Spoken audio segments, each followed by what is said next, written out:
Hello everyone, welcome to investee of one channel. आज हम start करने वाले हैं चैप्टर 1 से चैप्टर 5 तक फाइनेंशियल मार्केट मैनेजमेंट क्लास 12। सारी वीडियो आएंगी फर्स्ट चैप्टर से लेके 5th चैप्टर तक, और एग्ज़ाम भी अब आने वाले हैं। तो बेसिकली अब हम वही करेंगे जो इसमें इम्पोर्टेंट टॉपिक्स हैं, क्योंकि क्लास 12th की जो बुक है उसमें बहुत सारे एडवांस डिटेलिंग सिलेबस दे रखा है। टॉपिक के अंदर सब टॉपिक्स हैं। अराउंड 200 पेज की आपकी बुक है, और इसमें इतनी लैंग्वेज भी इसकी थोड़ी बहुत हार्ड सी है। तो बेसिकली क्या, बच्चों को जल्दी समझ में नहीं आ पाता है, वो देखते हैं बुक को बंद कर देते हैं। जब मेरे पास भी 12th में ये थी, तब मेरे को जब बुक मिली थी तो मेरा भी दिमाग चकरा गया था कि कैसे पढ़ना है। बेसिकली हम बस इसकी टॉपिक की हेडिंग देखेंगे, उसको डिटेल वाइज डिस्कस करेंगे जो जो इम्पोर्टेंट है। बाकी की जो चीज़ नहीं आती ज़्यादातर उसको हम नहीं पढ़ेंगे, इम्पोर्टेंट ही पढ़ेंगे। स्टार्ट करते हैं वीडियो को। Chapter 1, introduction to Indian security market and trading membership. देखिए, आप डिटेल में जाने से बढ़िया बिल्कुल डीपली ना जाके बस एक पॉइंट की जो सब हेडिंग होती है उसको देखो, बस उसका मीनिंग समझो, उसमें क्या कहना चाहता है, वो क्या पूछ रहा है। इतना भी ज़्यादा डिटेल में मत जाओ कि इसका मीनिंग ही ना बता पाओ। स्टार्ट करते हैं चैप्टर 1। पहला तो बेसिक्स है, 5-6 पॉइंट तो इसके बेसिक्स हैं जो हर कोई बता ही देता है। डिस्कस करते हैं मार्केट सेगमेंट। मार्केट के 2 सेगमेंट होते हैं, primary secondary market. And primary market क्या होती है, जब भी एक न्यू कंपनी सिक्योरिटी मार्केट में एंटर करना चाहती है तो वो आईपीओ के थ्रू आती है, इनिशियल पब्लिक ऑफ़र। जो न्यू कंपनी होती है तो वो डायरेक्ट सेकेंडरी मार्केट में नहीं आती, पहले वो प्राइमरी मार्केट में आती है। सेकेंडरी मार्केट, जब एक प्राइमरी मार्केट से कंपनी के शेयर ट्रेड होने लगते हैं स्टॉक एक्सचेंज में, नेशनल स्टॉक एक्सचेंज या बॉम्बे स्टॉक एक्सचेंज में, तो वो सेकेंडरी मार्केट में आ जाती है जब उसके शेयर खरीदे और बेचे जाते हैं इन्वेस्टर्स से थ्रू। ये हमारी सेकेंडरी मार्केट होती है। नेक्स्ट देखते हैं इंडेक्स। इंडेक्स क्या होता है, एक हमारा रजिस्टर है, उसमें पहले पेज पे इंडेक्स होता है, तो उसमें हम टॉपिक लिखते हैं ना, ये हमारा चैप्टर हो गया, ये चैप्टर इस पेज पे है। तो इंडेक्स के हमें बताता है कि इस नोटबुक के अंदर क्या चीज़ है। ऐसे एक मार्केट का भी इंडेक्स होता है जो मार्केट की परफॉर्मेंस को बताता है, एक कंपनी की परफॉर्मेंस को बताता है कि इसकी वैल्यूएशन कितनी है, कंपनी लॉस में है, प्रॉफिट में है। ये कौन बताता है, हमारा इंडेक्स बताता है। मार्केट में इंडेक्स एक इम्पोर्टेंट रोल प्ले करता है जब भी कोई ट्रेडिंग इन्वेस्टिंग करता है। मार्केट कैपिटलाइजेशन, या आपने 10th क्लास 9th क्लास में हर बारी टॉपिक आ ही रहा है। इसका फॉर्मूला मार्केट कैपिटलाइजेशन का, closing price of share into में नंबर ऑफ आउटस्टैंडिंग शेयर को जब हम मल्टीप्लाई करेंगे तो इससे हमारी क्या आ जाएगी, market capitalisation. And market capitalisation ratio is डिफाइनलाइजेशन of stock divide by GDP. It use to measure a stock market size. Market capitalisation ratio है, अगर मार्केट कैपिटलाइजेशन ऑफ स्टॉक्स को हम डिवाइड करेंगे जीडीपी से, ये हमें बताती है कि मेज़र करता है कि एक मार्केट का, स्टॉक मार्केट का साइज़ कितना है, उसको मेज़र करता है। ठीक, अच्छा, जो ये फॉर्मूले जो है थोड़े हाईलाइट हैं, इनको भी बहुत अच्छे से मतलब याद करना है। और जो बीच में इनमें क्या आता है, फुल फॉर्म आती है, जैसे सेबी की होगी, security exchange board of India, जो फुल फॉर्म होती है उनको सभी को एक नोटबुक पे लिख लेना, क्योंकि 1 नंबर में पूछी जाती है, मोस्टली आती हैं, एमसीक्यू में आती हैं। जैसे टर्नओवर रेशियो का फॉर्मूला दे रखा तो ये आ सकता है 1 नंबर में, turnover at exchange divide by market capitalisation at exchange. इससे हमारी टर्नओवर रेशियो आ जाएगी। अब है हमारा next point, product and participants. अब मार्केट के प्रोडक्ट कौन कौन से होते हैं, सिंपल है, वही share, bond, debenture, government security, interest right, ये सब क्या होते हैं, हमारे मार्केट के प्रोडक्ट्स होते हैं। अब पार्टिसिपेंट्स, कौन कौन मार्केट के पार्टिसिपेंट्स होते हैं, इन्वेस्टर होते हैं, इशूअर्स होते हैं, इंटरमीडियरीज होते हैं, और RBI, MCA, DA, अब जैसे इनकी शॉर्ट फॉर्म है तो ये एक एक नंबर में हमारी आ सकती है, ये सभी आपको याद होनी चाहिए। Now market segment and their product. अब जैसे हमने पढ़ी थी प्राइमरी मार्केट है, सेकेंडरी मार्केट पढ़ी थी, सो उसके अब और डिटेलिंग अंदर जाते हैं। जैसे मार्केट के सेगमेंट इसमें दे रखे हैं, चार्ट के थ्रू हम समझेंगे। Wholesale debt market, capital market, future and option segment, currency derivative market. जैसे आपने आसपास अपने सुना होता है ना, जैसे कोई बंदा ट्रेडिंग करता है तो बोलता है भाई ऑप्शन ट्रेडिंग में कर ले, फ्यूचर एंड ऑप्शन में, मैं तो इक्विटी में कर रहा हूँ, कोई डेट। तो उनकी क्या होती है, अलग अलग मार्केट के जो सेगमेंट्स हैं उनके अलग अलग सेगमेंट्स होते हैं। जैसे होलसेल डेट मार्केट को देखते हैं। सो ये this segment at NSE commenced its operation in June 1994। So ये NSE ने कमेंस कर था इसका ऑपरेशन जून 1994 में। इट्स प्रोवाइड, ये हमें प्रोवाइड करता है wide range of debt security which includes state and government security, central government security, जैसे टी बिल्स हो गए, PSU बॉन्ड्स हो गए, कॉर्पोरेट डिबेंचर, कमर्शियल पेपर। ये T bills, PSU bonds, corporate debenture, या BCom में जब जाओगे तब आप इनको डिटेलिंग्स में पढ़ोगे। अब ये बेसिक है ना, डिटेलिंग्स आती है इसकी ज़्यादा। अब अगला हमारा सेगमेंट है कैपिटल मार्केट। ये NSE ने कमेंस करा था नवंबर 1994 में। जो इनकी डेट से ये हमारी एक एक नंबर में आ सकती है, सो इनको याद कर लेना। ये हमें ऑफ़र करता है fully automated screen based trading system, NEAT system कहते हैं, पीने वाली नीट नहीं, नीट सिस्टम, जो हमारा ऑटोमेटिक ट्रेडिंग सिस्टम होता है। सो कैपिटल मार्केट ये है। एंड फ्यूचर एंड ऑप्शन,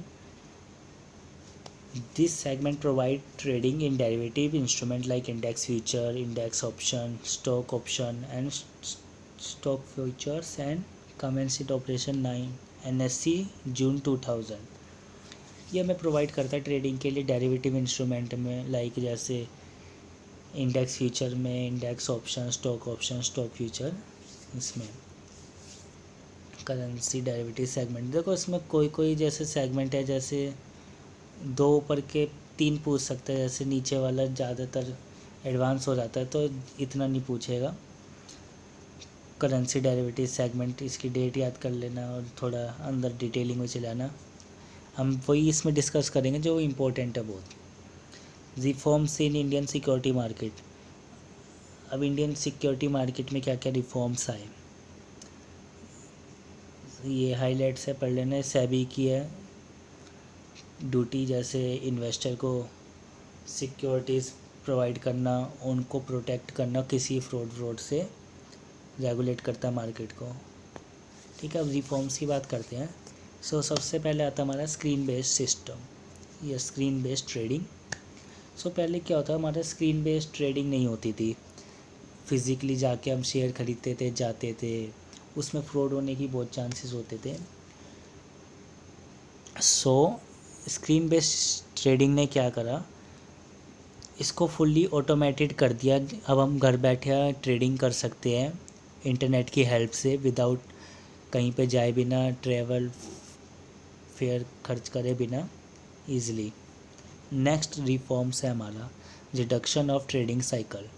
पहले क्या होता था, हमारा ट्रेडिंग साइकिल बहुत बड़ा होता था। आज आपने शेयर ख़रीदा है, 14 से 30 दिन तक उसको सेटलमेंट होने में टाइम लग जाता था। तो उसमें क्या होता सॉरी सो 2001 के बाद इसको रिफॉर्म्स लाए गए इस चीज़ में। T+5 डे या T+3 डेज़ के बीच में, मतलब 3 से 5 दिन के बीच में आपका ट्रेड सेटल हो सकता है। अब अप्रैल 2003 के बाद T+2 डेज़ में हमारी सेटलमेंट हो जाती है स्टॉक की। सो एक ये रिफॉर्म्स आए, मतलब ये है बेसिकली जो भी हमारे रिफॉर्म्स आए हैं वो बहुत बढ़िया आए हैं पहले के मुकाबले। इक्विटी डेरिवेटिव ट्रेडिंग, इसमें क्या है, in order assistant market participant in managing risk better through hedging speculation arbitrage was amended. इसमें चेंज, अबैंडन मीन्स होता है चेंज करना। 1995 lift the ban on option security. 1995 में इसे बैन कर दिया गया था ऑप्शन सिक्योरिटी को। नाउ 2000 में इसको एडवांस इसका रिफॉर्म्स करा गया, तो हमारा index future suitable legal and regulatory framework से इसको डिज़ाइन किया गया, जिसमें कोई फ्रॉड होने के चांसेस नहीं थे। Single stock future and single stock option, मतलब बेसिकली हम डेरिवेटिव को खरीद सकते थे, बीच में ये बंद हो गया था। डीम्यूचुअलाइजेशन, पहले क्या होता था, सब पूरे मार्केट का कंट्रोल एक के हाथ में होता था। उसमें क्या है, कंट्रोल करना, मैनेज करना ब्रोकर्स को, इंटीग्रिटी, डिस्प्यूट्स जितने भी होते थे स्टॉक एक्सचेंज के, इन सबको एक बंदा देखता था। लेकिन अब क्या हुआ है, एनएससी ने जब इसमें रिफॉर्म्स करे गए हैं तो उसको 3 पार्ट्स में, सेट्स ऑफ पीपल में डिवाइड कर दिया गया है। एंड डीमैटेरियलाइजेशन नेक्स्ट है, ये इम्पोर्टेंट है, ये 2 नंबर में भी आ जाता है कभी कभार। वैसे 12th में अब ये तो बेसिक डिटेलिंग है, जो भी है आपने पहले पढ़ रखा है, तो बेसिक है। डीमैटेरियलाइजेशन होता है फिज़िकल शेयर को कन्वर्ट करना इलेक्ट्रॉनिक फॉर्म में। पहले क्या होता था, हम फिज़िकली शेयर खरीदते थे, एक नोट होता था हम पे, उस पर शेयर की हम डिटेल लिखते थे कि ये शेयर हमने ख़रीदा बेचा। नाउ जब उसमें रिफॉर्म्स आया तो हम घर बैठे ट्रेडिंग कर सकते हैं इंटरनेट की हेल्प से, सो उसे हम डीमैटेरियलाइजेशन कहते हैं। इन्वेस्टर प्रोटेक्शन, अब इसमें क्या है, रिफॉर्म्स के बाद इन्वेस्टर प्रोटेक्शन को बहुत अवेयर किया जाता है इन्वेस्टर को, वीडियोस के थ्रू, टेक्स्ट, एनिमेशन इफ़ेक्ट के थ्रू, एड्स के थ्रू। तो सेबी क्या करता है, इन्वेस्टर को पूरा अवेयर करता है कि आप फ्रॉड से कैसे बच सकते हो। So stock broker buy and sell करता है सिक्योरिटी को on the behalf of client, जो भी इसका क्लाइंट होता है उसके बिहाफ पर वो बाय एंड सेलिंग करता है शेयर की। ये सेबी से रजिस्टर्ड होता है, इसको एक अप्रूवल मिलता है कि इसका यूसीसी होता है, यूनिक क्लाइंट कोड। अगर हम इसका यूनिक क्लाइंट कोड गूगल पे डालेंगे तो वो दिखा देगा, उसकी पूरी डिटेल आ रही है, तो वो सही बंदा है, अगर सेबी से अप्रूव है। और team membership of any stock exchange, ये पढ़ लेना, इसके बारे में ही है, ईजिली समझ आ जाएगा। सो देखो यहाँ से हमारा अब इम्पोर्टेंट टॉपिक स्टार्ट होते हैं, जो कि बहुत इम्पोर्टेंट्स हैं, और ये आपने पहले कभी भी नहीं पढ़े होंगे 9 से लेके 11th क्लास तक। सो उसमें ध्यान देना। सो स्टार्ट करते हैं। एनएससी मेंबरशिप, एनएससी की मेंबरशिप कैसे ली जाए। एक ब्रोकर हो गया या कोई भी ट्रेडिंग मेंबर हो गया, उसे एनएससी की मेंबरशिप कैसे मिले। सो हाईलाइट कर रखा हमने, देयर आर नो एंट्री और exit barriers to the membership at NSE. कोई भी इसमें आ सकता है, जा सकता है, कोई रुकावट नहीं है कि ये करो कि तुम अपनी मर्ज़ी से आए, हमारी मर्ज़ी से जाओगे। जब मर्ज़ी आप आ सकते हो, जा सकते हो। सो मेंबरशिप लेने के लिए हमारे पास एनएससी 2 टाइप के ऑफ़र करता है। अब देखो इसमें बस मैंने हेडिंग देखी है एनएससी मेंबरशिप, बाकी आपको इसमें डिटेलिंग में जाना हो तो पढ़ लेना। बाकी मैं वो आपको बता रहा हूँ, बस आप ध्यान से सुनो, एक नोटबुक पेन पे लिखते जाओ। सो एनएससी हमें 2 टाइप्स की मेंबरशिप प्रोवाइड करता है। पहली हमारी नॉर्मल, दूसरी हमारी alpha. Normal unrestrict to business expansion and second हमारी अल्फ़ा। इसकी मेंबरशिप कुछ फोकस क्लाइंट के साथ होती है, इसको ये बहुत ज़्यादा एक्सपेंड नहीं कर पाते। तो ये वाली मेंबरशिप ऐसी है जो सिर्फ एक प्रेफरेंस क्लाइंट को ही दी जाती है, मतलब इसमें यह है वो अपने आप को ज़्यादा एक्सपेंड नहीं कर पाते मार्केट में। सो मैं एनएससी की मेंबरशिप लेने के लिए वो एजुकेटेड भी होना चाहिए, और सेबी की सारी रिक्वायरमेंट को उसको फिलफ़िल भी करना होगा, जो भी रूल्स एंड रेगुलेशन के अकॉर्डिंग पेपर वर्क सारे कंप्लीट करने होंगे, तभी वो मेंबरशिप ले सकता है। नेक्स्ट देखते हैं न्यू मेंबरशिप।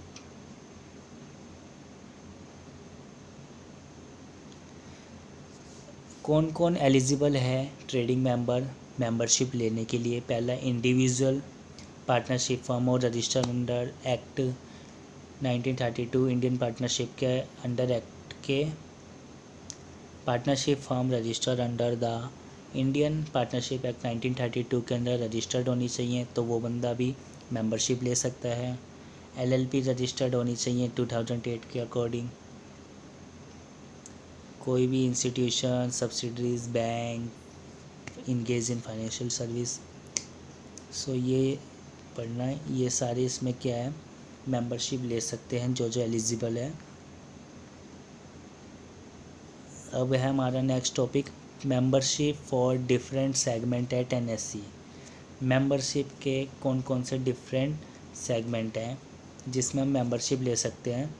सो ये हमारी है 5-6। पहली होलसेल डेट मार्केट की भी हम मेंबरशिप ले सकते हैं, जैसा ही हमने पीछे डिस्कस करा था होलसेल डेट मार्केट क्या होती है। कैपिटल मार्केट सेगमेंट में ले सकते हैं, और capital market and wholesale debt market दोनों में ले सकते हैं। कैपिटल मार्केट फ्यूचर ऑप्शन में, capital market future and option, segment and wholesale, तीनों में कंबाइन भी हम मेंबरशिप ले सकते हैं। करेंसी डेरिवेटिव हो गई। सो इसमें ये बता रखा हम किन किन में मेंबरशिप ले सकते हैं, कौन कौन से उसके सेगमेंट्स हैं। अभी मैंने बताई थी स्टार्टिंग में 2 टाइप्स के हमारे मेंबरशिप होती है जो एनएससी प्रोवाइड करती है मेंबरशिप लेने के लिए, नॉर्मल और अल्फ़ा।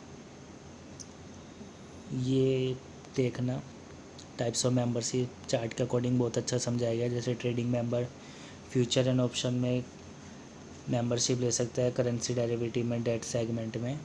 ऐसे जो ये जेड मार्क्स से हाईलाइट हो रही है शॉर्ट फॉर्म, इन्हें भी ध्यान से पढ़ लेना। और हाँ, ये इम्पोर्टेंट क्वेश्चन है, 5 से 10 नंबर में आराम से आएगा, और कंफर्म ये लाना। Admission procedure for new membership at NSE. NSE membership में जो एडमिशन लेने का प्रोसेस है, इसमें हम वो डिस्कस करेंगे। सो उसकी 2 स्टेज होती है एडमिशन प्रोसेस की मेंबरशिप लेने के लिए। पहली स्टेज हमारी एग्ज़ाम क्लियर करना होता है एनसीएफएम का, जिसमें हमारा कैपिटल मार्केट मॉड्यूल आता है, डेरिवेटिव मार्केट मॉड्यूल आता है, एंड करेंसी डेरिवेटिव। एंड हमारी सेकंड स्टेज है वो है हमारी इंटरव्यू। सो सबसे पहले हमें एक एप्लीकेशन सबमिट करनी होती है, exchange with other relevant documents, और फिर जो एप्लीकेशन है वो ट्रांसफ़र होती है हमारी एमआरसी को, जिसे कहते हैं मेंबर रिकमेंडेशन कमेटी। पहले हमने एप्लीकेशन सबमिट करी, फिर वो एप्लीकेशन हमारी ट्रांसफ़र होएगी एमआरसी को। देन हमारा इंटरव्यू होगा। फिर इंटरव्यू में हमारे 7% मैक्सिमम होंगे, जो इसमें हमारी फाइनेंशियल स्टैंडिंग, मेंटलिटी चेक की जाएगी। एंड एमआरसी ट्रांसफ़र करेगा हमारा एमएससी को, मेंबरशिप अप्रूवल कमेटी। जब सारी प्रोसेस हो जाएगा, फिर उसके बाद लास्ट में होता हमारा सेबी का काम। अगर सेबी सेटिस्फाई है कि सारी डिटेलिंग रूल्स एंड रेगुलेशन के अकॉर्डिंग की गई है, अगर सेबी सेटिस्फाई हो गया तो वो इसको रजिस्टर कर देगा, जिससे वो मेंबरशिप ले सकते हैं एनएससी की। सो उसमें बेसिकली यही था, इतना डीपली जानने का ज़रूरत नहीं है, इसके अंदर बहुत चीज़ें लिख रखी हैं। बस जो मैंने प्रोसेस बताया है उसको ध्यान से सुन के अपनी एक नोटबुक में लिख लेना। बाकी मैं नोट्स भी शेयर करने की कोशिश करूँगा। नेक्स्ट होता है हमारा सरेंडर ऑफ ट्रेडिंग मेंबरशिप। देखो इसके अंदर बहुत डीपली, बहुत ज़्यादा लिखा गया है। सो मैं कुछ हाइलाइट्स पॉइंट ही बताऊँगा, तो आप उनको नोट कर लेना, और इसको एक बारी फिर भी रीड कर लेना। मैं ये नहीं कहूँगा इसको रीड मत करना, रीड ज़रूर करना, क्योंकि डीपली जाके भी कभी कुछ एक्स्ट्रा नॉलेज मिलती है। सो इसको अपनी लैंग्वेज में जितना याद हो सके उतना करे करो। बुक की लैंग्वेज में याद नहीं हो पाता तो स्किप करे करो, बस हाइलाइट्स पॉइंट उठाओ, इसको ग्रिप बनाओ उसमें अपनी। मेंबरशिप कब एक सरेंडर करनी पड़ती है, मतलब छोड़नी पड़ती है। जैसे देखो SEBI registered but not enable. एक मेंबर अपनी मेंबरशिप को सरेंडर कब करेगा, जब सेबी की रिक्वायरमेंट, रूल्स एंड रेगुलेशन के अकॉर्डिंग वो काम नहीं करेगा तो उसे सरेंडर करनी पड़ेगी। या वो अपनी मर्ज़ी से सरेंडर करना चाहता तो सरेंडर कर सकता है, या कुछ उनने उसको लग रहा हो कि मैं पकड़ा जाऊंगा, मैं ये गलत कर रहा हूँ, तब वो सरेंडर कर सकता है। तो बहुत सारे केसेस हो जाते हैं।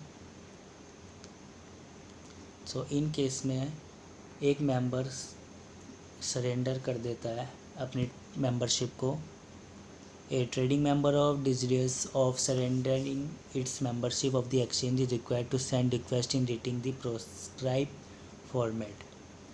सबसे पहले जब भी वो अपनी मेंबरशिप को सरेंडर कर रहा है तो उसे क्या करना है, सभी मेंबर को रिक्वेस्ट भेजनी है, उनको बताना है कि मैं अपनी मेंबरशिप छोड़ रहा हूँ, सरेंडर कर रहा हूँ।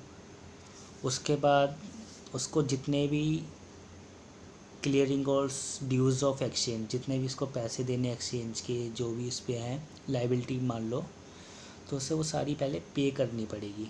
दूसरा, सभी मेंबरों को बताना पड़ेगा उसके बारे में।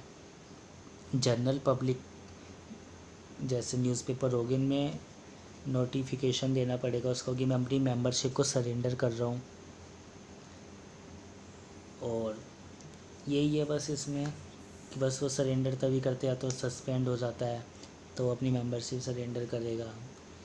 जितनी भी इस पर लाइबिलिटी है सारी इसको पे करनी पड़ेगी, तभी वो सरेंडर कर पाएगा। सभी मेंबर को इन्फॉर्म करना है, न्यूज़पेपर में नोटिफिकेशन देना है।